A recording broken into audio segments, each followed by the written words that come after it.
Hello, this is David Sidebotham with Stupid Things People Do and what we can learn from them. Last time we explored whistleblower, anti-retaliation, and reporting policies, and how if you get a stack of paperwork that is big enough and thick enough, you can stop bullets, and incidentally protect the organization from liability.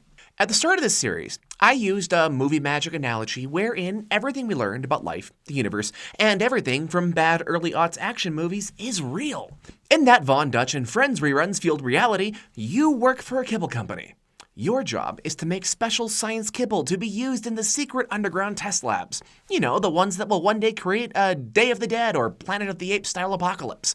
Recently, there's been an allegation by the main character who says that Danny DeVito has allegedly been violating FDA and OSHA safety regulations by swapping out Red 9 food coloring for Chemical X. Now, while modern nutritionists may assert there's not a difference between the two, since poisoning kibble is illegal, you do need to investigate. And that raises some questions. Question 1. What does the main character, our complainant, have a right to know? Question 2. What happens if the main character assumes our investigation is complicit in Kibblegate? Hitting question 1 first. Complainants have a right to know that you're investigating promptly and thoroughly.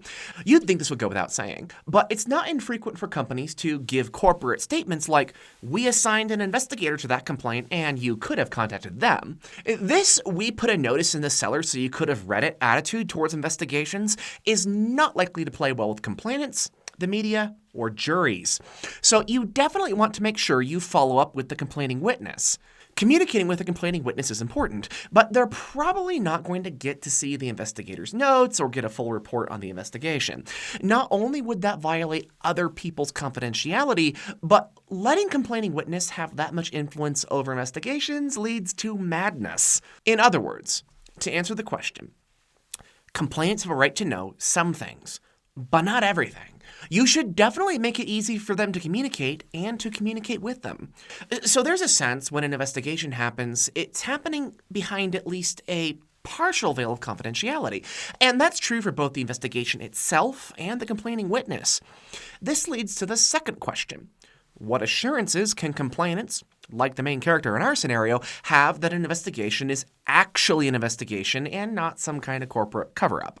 I mean, if your organization has been accused of making mutants with super kibble or sexual misconduct or OSHA violations, there's likely already a violation of trust. It's very easy for complainants to perceive internal investigation mechanisms to be in league with leadership. And that's a problem if the leadership are the ones who are being investigated. The great news with this is that the solution in movie magic reality and real life happen to be identical. You need to bring in a qualified and brilliant investigator. You need Sherlock Holmes. Now, in real life, Sherlock Holmes is not likely to be the name of the investigator. Though if you do see someone with that name who does investigations, you should obviously hire them at once. A quick attorney note, they want me to make it very clear that you should not hire someone purely because of their name. Their professional and personal qualifications will be much, much more important. Now, at a glance, this may look like, David, you're telling me for any allegation, I need to hire an outside investigator. And no, I'm not. But think of it as checks and balances. When there's been employee-on-employee misconduct, HR or member care can investigate. It's hard to allege that HR is in league with the folks down in accounting. I mean, provided that you really do keep HR separated from what they're investigating.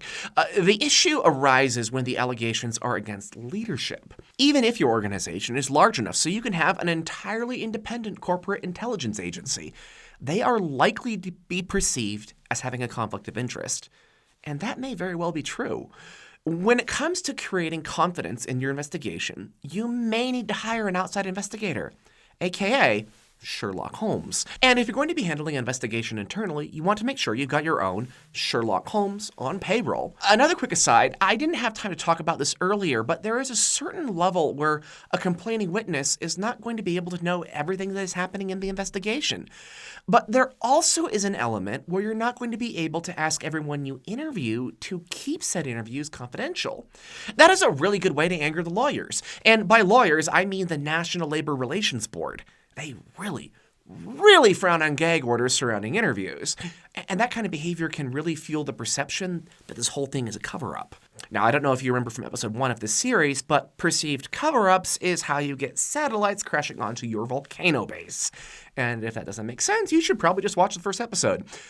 So regarding confidentiality, you can't mandate it. And before asking for it, you should consider 4 factors. 1, are you protecting witnesses? 2, are you preventing the destruction of evidence? 3, are you preserving testimony and thwarting false testimony? Or 4, are you preventing a cover-up? If you do require confidentiality, make sure to document your reasons. Thanks for tuning in. Next time, we're going to be talking more about open communications and an investigation. See you then.